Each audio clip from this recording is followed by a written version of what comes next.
Welcome to the One Hand at a Time podcast. I'm your host, Chris Welton, and today I have a special guest, someone who I can call my friend, someone who I've grown with in business, and it's just been an amazing journey so far. So I can't wait to share some of those stories and just get some insights from a guy who's a top producer and who is a little bit of a sicko when it comes to putting himself through some crazy stuff when it comes to athletics. So, Greg Matthews, welcome to the show. Thanks, Chris. Appreciate it, man. It's been a long time coming. I'm super excited to get on. Yeah, it has. It has. We were working on it, and then I had some minor health issues, and we had to jump off and reschedule, and I left the company, and here we are, right? So here we are joining again. So And finally, my booking agent responded to your numerous requests. yeah, So. exactly. That's what it was. That's what it was. Yeah. Hey, man, you got to do what you got to do, right? Got to protect your time, like my man Dan Martell says. Got to protect our time. So No, I appreciate you having me on. It means a lot, man. Thank you. yeah, of course, of course. So I want to start out with something that John Maxwell taught me recently, and just a couple questions from him. And the first one is, what are you learning right now? It's a really good question, man. I feel like I'm in a position in my business that I've kind of hit a wall a few times. I got pretty lucky and blessed to have some good success. I put in a lot of hard work to get there, but I enjoyed the journey along the way, and now I've kind of hit that quote unquote pinnacle of the level that I'm at. And so what I'm in the process of learning and trying to learn is how to get to that next level. And we'll call it, starting at level 0, I got to level 1, and now, level 2 is becoming, rather than I became a really good, successful salesperson. Well, how do I become a successful business owner? And so rather than running a business, the business is running me right now. And so I'm in the early stages of learning that, and I'm trying to learn that more. But that is something that I've come to the realization of in the last 4 to 6 weeks, that like, hey, I'm either running the business or it's running me, and it's been running me for a while. And so I'm trying to learn how to take that next step. I love that answer. I think that when we look back at what you've done since you got into the mortgage industry to where you are now, you've had this happen a few times along the way. And every time this has happened, although it's been incredibly stressful on you and the people you're closest with, i.e. me sometimes, it it's proof that growth is getting ready to happen again. You agree with that? Like I would say so. Yeah. something big is getting ready to happen, right? Yep. Like every time we've had that conversation, like, I don't know, this is whatever.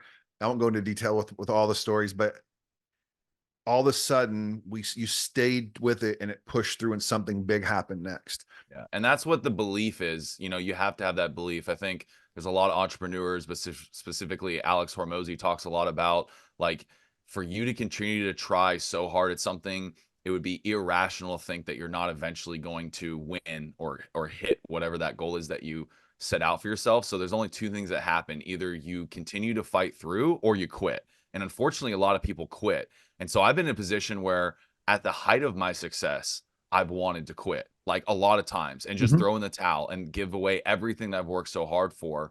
And that's even in what a lot of other people would be considering success, and like other people would be begging to be in the position that I was in at those times when I wanted to quit. And I'd never allowed myself to, as close as I got numerous times, because I knew that that was just a moment in time. Give it one more day, keep going. Ed Milet, I could probably quote all the entrepreneurs that me and you both love, but Ed Milet says, he had a conversation with his dad where he wanted to quit, and his dad said, Ed, just give it one more day. Like, I'll let you quit tomorrow, don't quit today. And so that one more day, he got to the next day, and then things got better, and he kept going. And then anytime he wanted to quit, he just kept telling himself, give it one more day. So I've had that talk with myself a lot, and then things do end up working out, right? Like, we go through these roller coaster rides, we get really emotional, and then everything ends up being okay and life goes on. So just trying to stay true to that and understand that as I, continue to hit that wall, but eventually you're going to break through. And so I do feel like I'm on the cusp of something big for sure. Yeah, I love the one more try or one more time. Obviously, I mean, I'm having it in my business right now. Like this morning, I was like, man, I just feel like I'm not getting anywhere. Next thing I know, I have this gentleman reach out to me who started his own mortgage company recently, left a big mortgage company, and he said, Chris, I want to hire you to help me build this out. Like, I Nice. need your help creating this and doing the things that you've done in the past. He reached out to me. I wasn't soliciting him or anything. He was actually a guy I had tried to recruit for years to come work with us. And Oh, all of a really? sudden he's wanting me to help him build it out. Right. So that gave me a ton of energy, even though I'm totally sleep deprived because my little man Leo's keeping me up right now. But it Yeah. gave me so much adrenaline and energy that it set my day in a totally different direction, right? Exactly. And that's the thing that is like such a blessing and a curse is sometimes the results can, come and then that builds confidence and then that accelerates and exponentially grows into bigger things. And then sometimes you do all the hard work and the result doesn't come and then you're like, "Man, I should have had this or should have had that."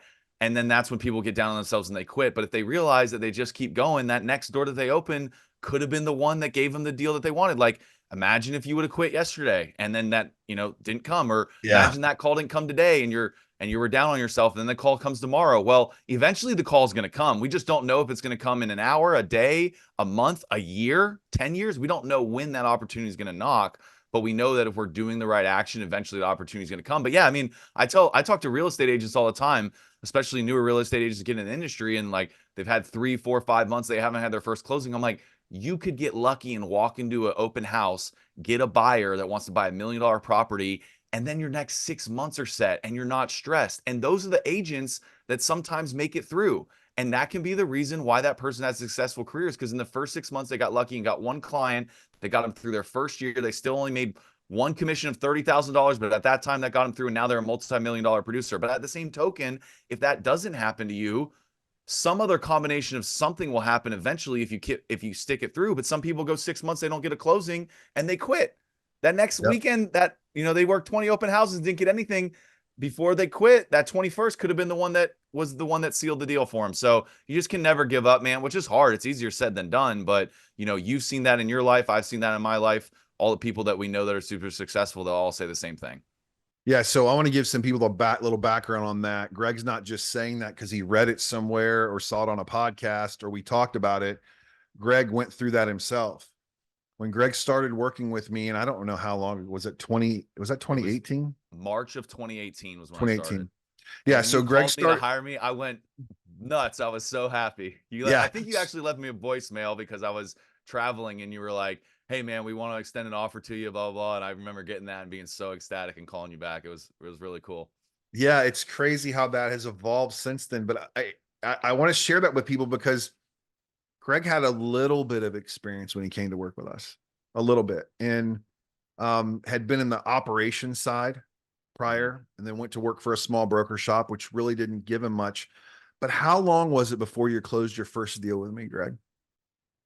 So I had a lucky referral from a friend of a friend that I believe closed in June. And then my second closing, the one that I actually worked for and boots on the ground, met people and got a closing was October. So, Yeah. I mean, March to October feels like a full year, right? I mean, it's probably like 7, 8 months, but Yeah. I mean, March is still the beginning of the new year. October is like the holidays are coming. I mean, it was almost a Mhm. full year other than the one deal that I did get a little bit lucky and I closed in June.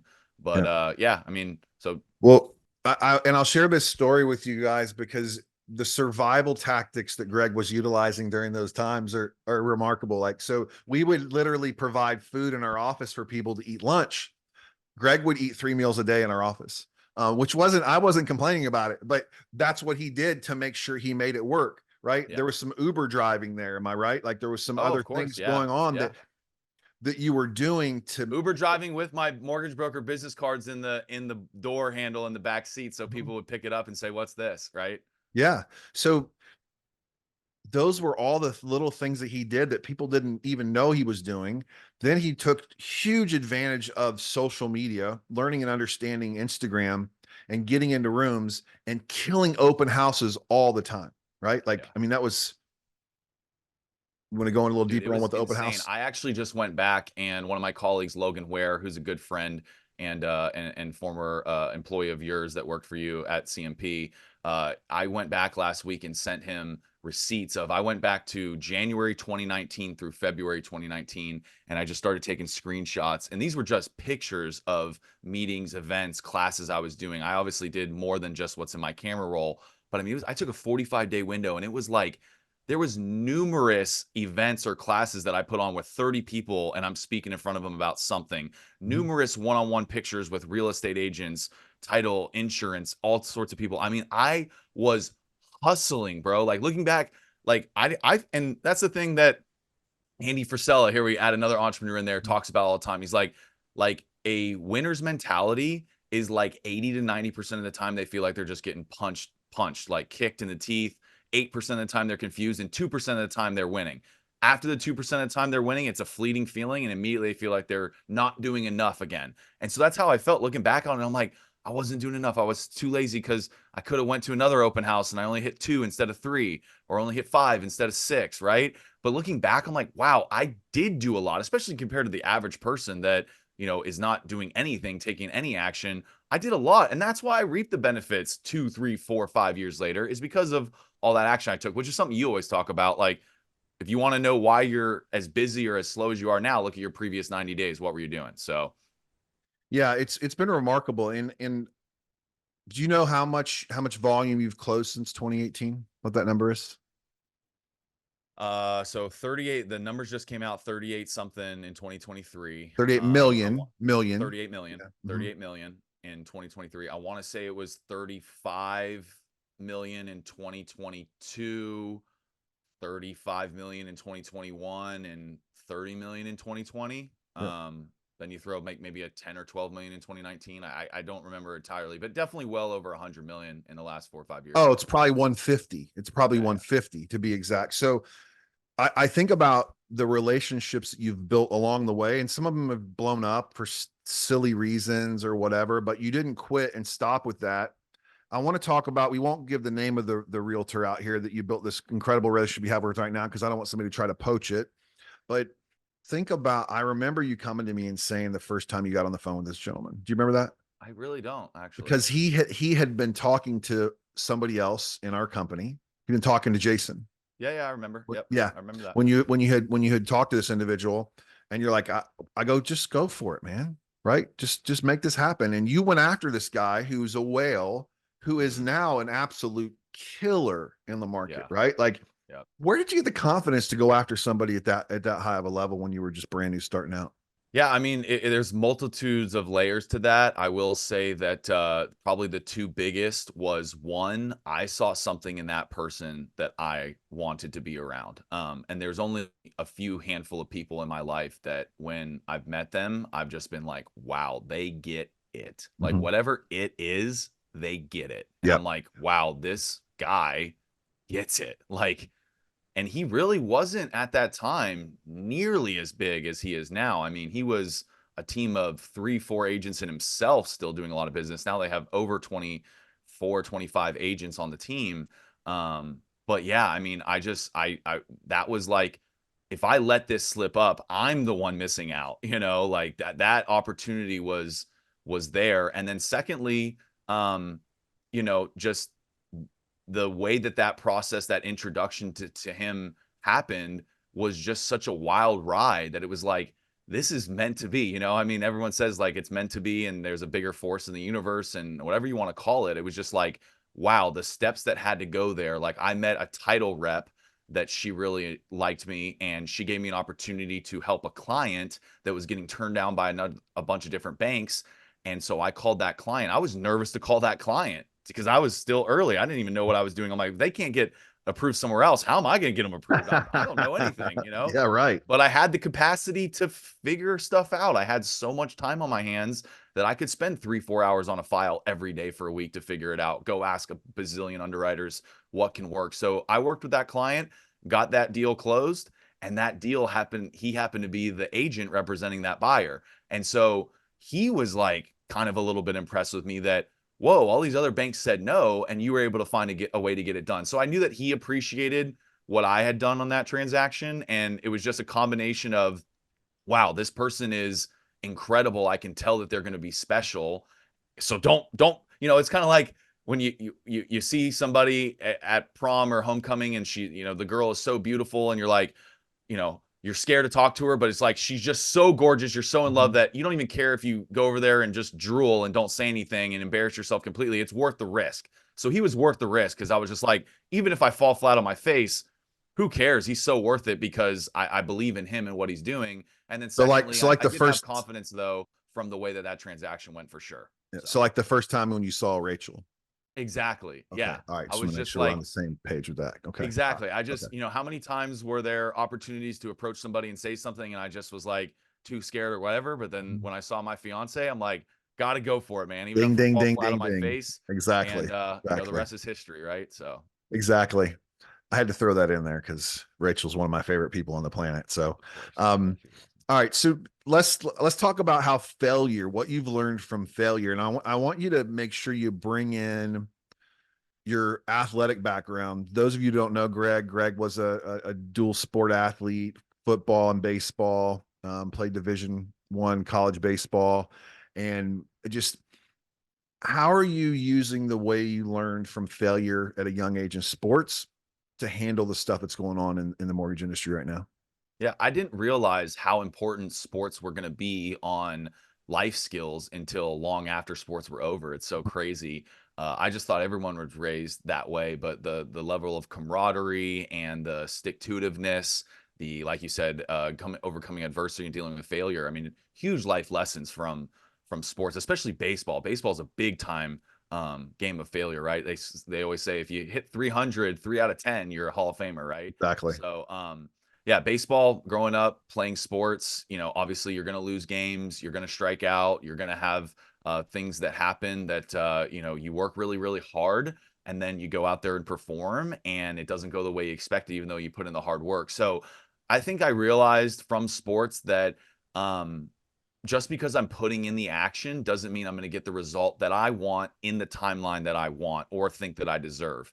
No matter how hard you work, there are going to be some times where you do strike out, even if you were fully prepared. But you go back to work again. You reinvest in the R&D, the research and development in the lab, taking cuts, calling people, doing whatever it is, and then you get back out there, and eventually the result is going to come. You're going to have a breakthrough. But yeah, it's one of those things that thankfully I went through a lot of losing, striking out, having adversity, having failure. So that was a part of life to me, growing up and having to overcome that and realizing that the world didn't end just because I struck out. We still go have ice cream after the game and everybody could smile and have a good time.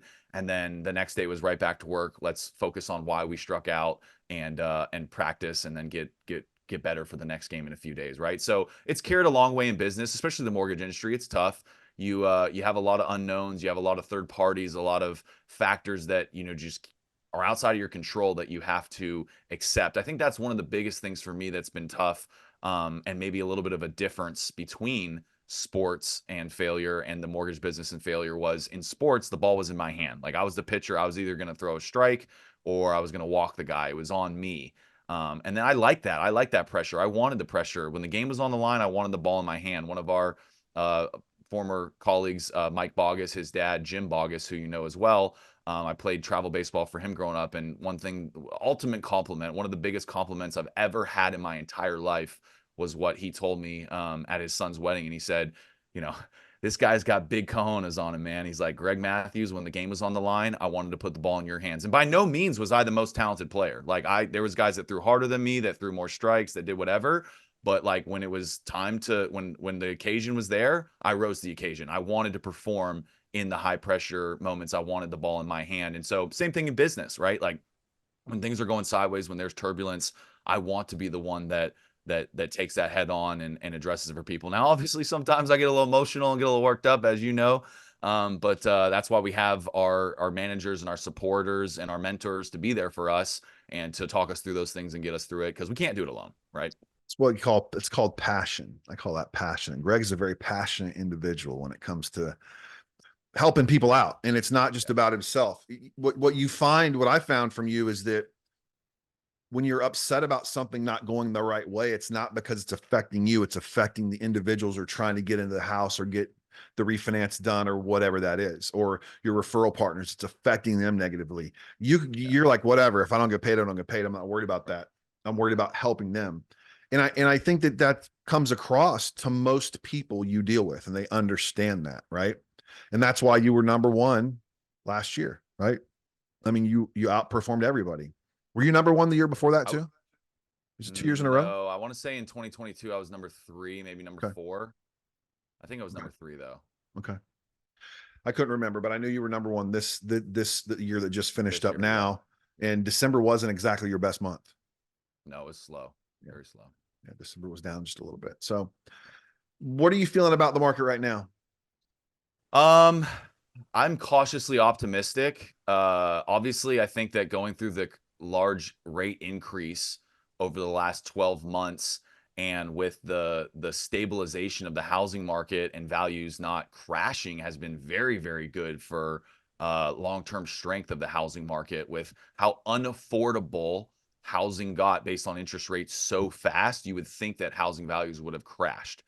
We saw slight pullbacks, definitely in certain markets, definitely in certain price points. We saw price reductions, but for the most part, values have held strong. And now, as we start to see rates start to trickle down a little bit, I think you're going to start to see slow, moderate appreciation, which is what we want. We don't want things to Right. go too high too fast or too low too fast. We want things to be nice, gradual, steady increases where people are feeling comfortable, they're feeling confident, they feel like things are safe. I mean, everybody loves buying a house and selling it for $100,000 more 12 months later. But the reality is, you got lucky if you did that. That's not the norm. And that's not what creates stability and strength in a long term market. So I think we're getting back to a place of stability and strength. I do think that if these rates go down really fast, it's going to go bananas again. I mean, the market's going to go crazy. People are going to be getting, bidding wars and all that kind of stuff. But that's not necessarily a bad thing. That's not a bad market. Every market is what the market is, and we just have to deal with it. I heard somebody say that the other day, basically saying like every market is tough. Like it doesn't matter if it's a good market, a neutral market, or a bad market, based on what your opinion of the market is. Every market presents its own challenges. Either we're in bidding wars, or there's not enough inventory, or there's too much inventory, or there's always going to be something to look at as a challenge. It's just about how to navigate that for yourself. But yeah, I'm very optimistic about 2024. I'm optimistic more so about the overall amount of purchases that are going to be happening. I'm not banking on rates going to 5%, 4% and getting a bunch of refinances. I'm focused Yeah. mostly on purchase business. And I would love for rates to settle in the low sixes to high fives. I don't need rates in the 4 point something percent range. I just want everything to be stable rather than volatile like it's been. Yeah. I mean, from a guy who's made a living for a long time in that industry, for me, the stability in the market is the best rate. If rates stayed stable, it's easier to do our job. It's Right. impossible to do your job when you work with a client today, get them pre-approved, and tomorrow the rates are 3/4 of a point higher. Like it is such a struggle. Yeah. Here's the one thing I know to be true in any market: the people that take action and consistently work like they're supposed to will be successful regardless. Regardless, right? I mean, the way you outperform the industry this year, based off of what you did the previous year, is unbelievable. You didn't do a ton more, right? But if you look at what the market did, Yeah. it's A lot of people did a insane, lot less, right? insane on how you outperform the Yeah. market. I think So part of that is me just staying within myself, man. Like I've just always been somebody that's been very, very grounded and centered. And like I know my capacity. I know how to bring in loans. I don't want to bring in too many loans when I don't have enough capacity. Now I've hired a full-time loan officer on the team as well in the last 3 to 4 months that will open up more capacity. But I never allowed my lows to get too low as far as my pipeline and my highs to get too high. The only time I got a little bit worried was maybe towards the end of November, December, when I did have a really slow December.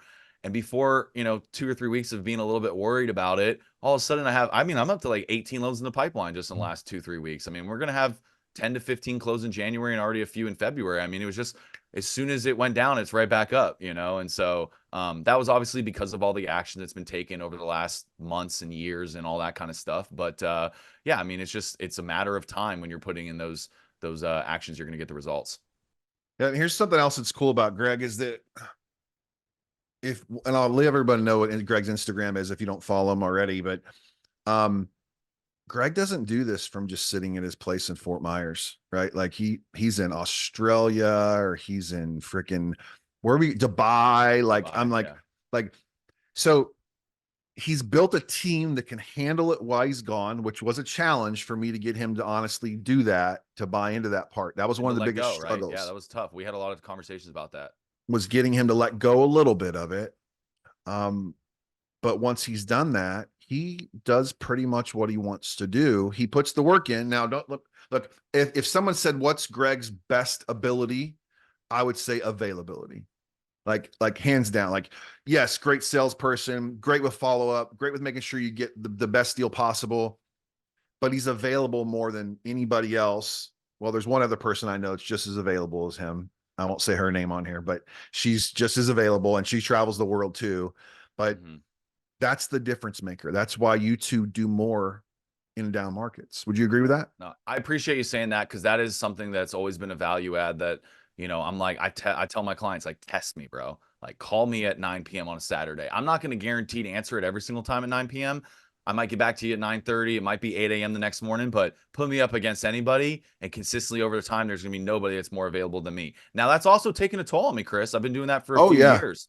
And I say, you look at my photo when I first got in the mortgage industry, the baby face, and now years later, I'm looking like a seasoned vet over here, and it's weighed on me for sure. And so now that's again going back to where I'm at that place where I've hit this ceiling a few times. I'm like ready to break through to where I can finally like step back a little bit, maybe have the Carl White Monday through Thursday 9 to 3:30 life. Maybe Mhm. not right away, but eventually wanting to get to that place Yeah. where I have more time for my own personal life, family, my life, things like that. But I had to put in that time, energy, and effort now. If I would have half-assed it when I was young and had the wherewithal to the energy to go out and do those things, and I would have just been lazy and just in the bare minimum, then I wouldn't be in the place that I am now to take that next step. But I'm in this place now because of that. And that's not something that I want to get away from. That's something that I want to continue to enhance. And that's another reason why I added this full-time loan officer. So when I am in the air for 16 hours over to Dubai and the Wi-Fi is not working and I'm screaming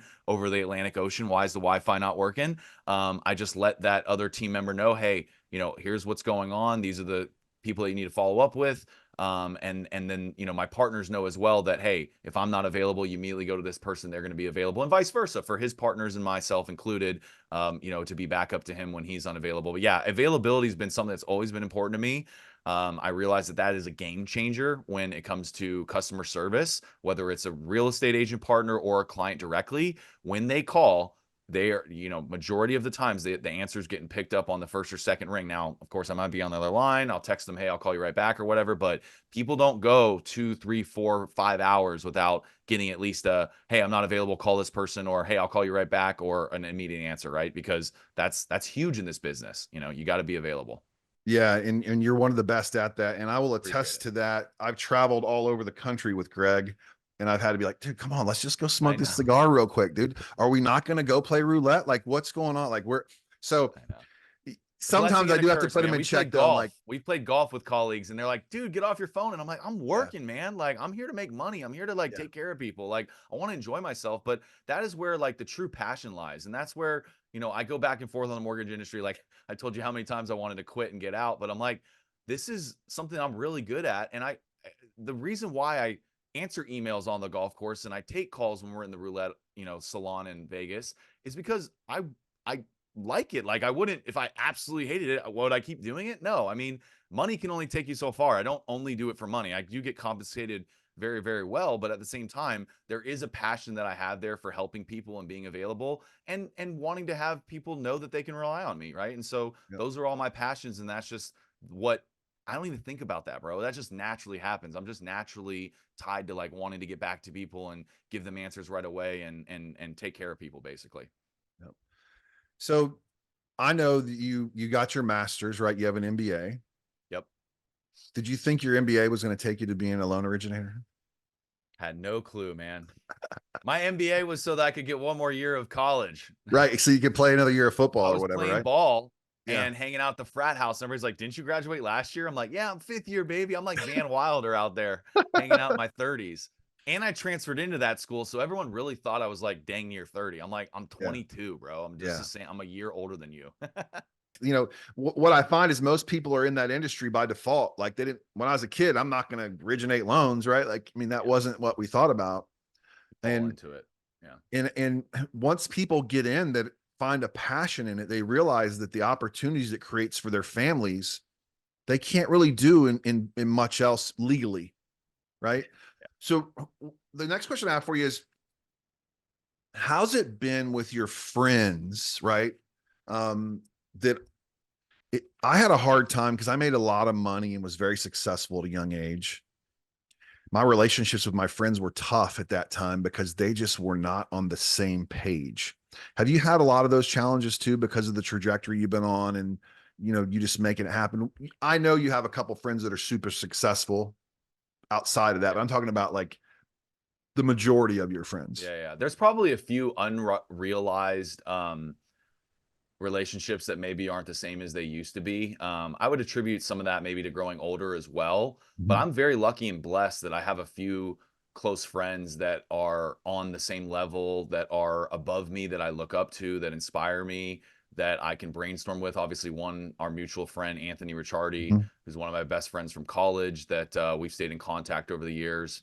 And, our businesses are totally different. He's an artist, I'm a mortgage broker, but so many of the principles of how you treat people, how you sell, how you negotiate, how you manage business, how you manage people.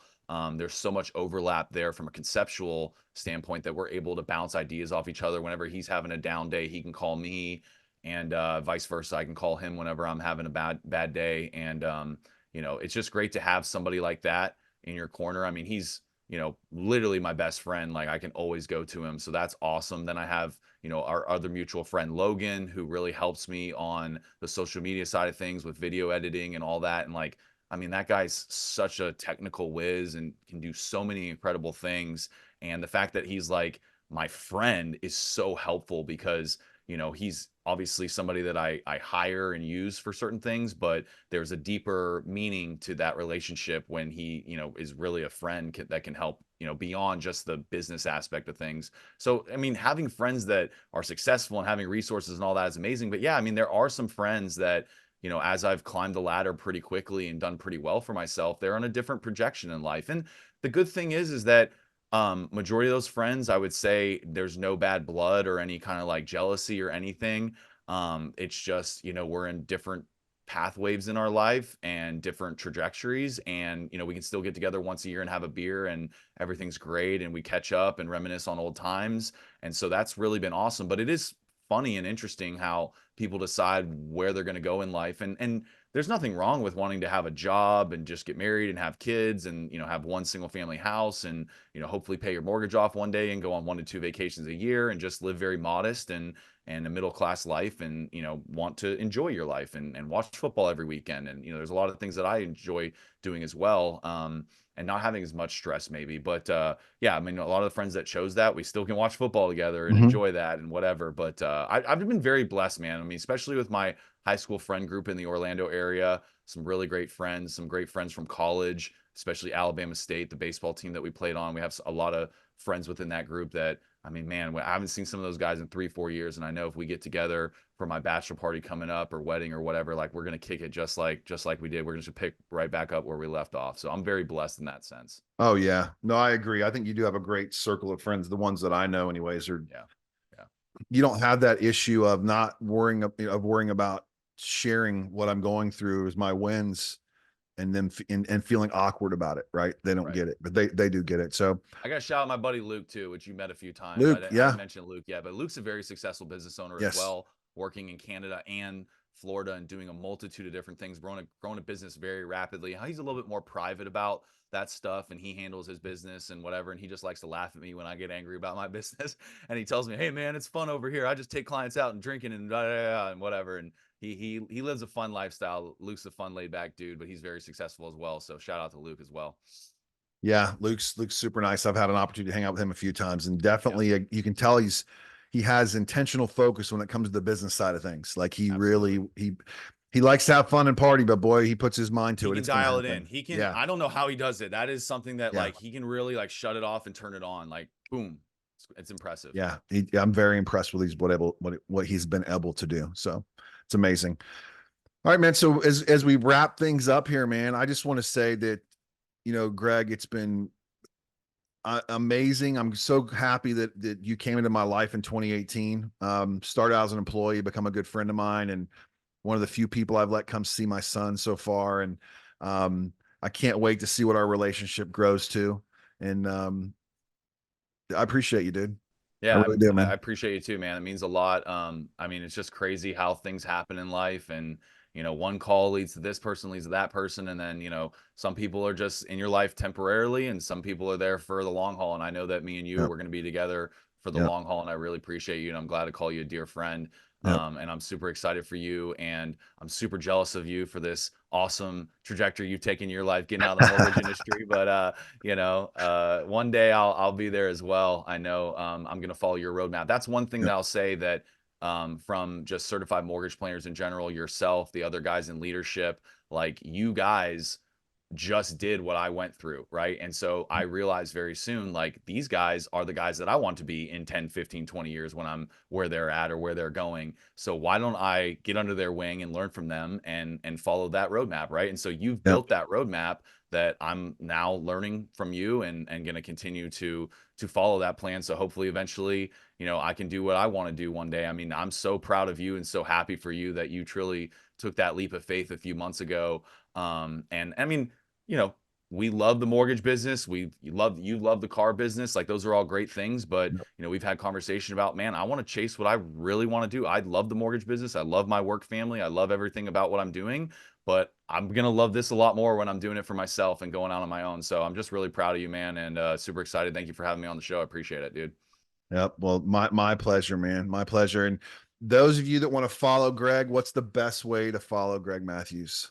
Instagram for sure. It's at Greg Mortgages. So just GREG Mortgages. Yep. Just nice, plain and simple. It used to be Greg Matthews Mortgages. It was too long. So we just made it Greg Mortgages.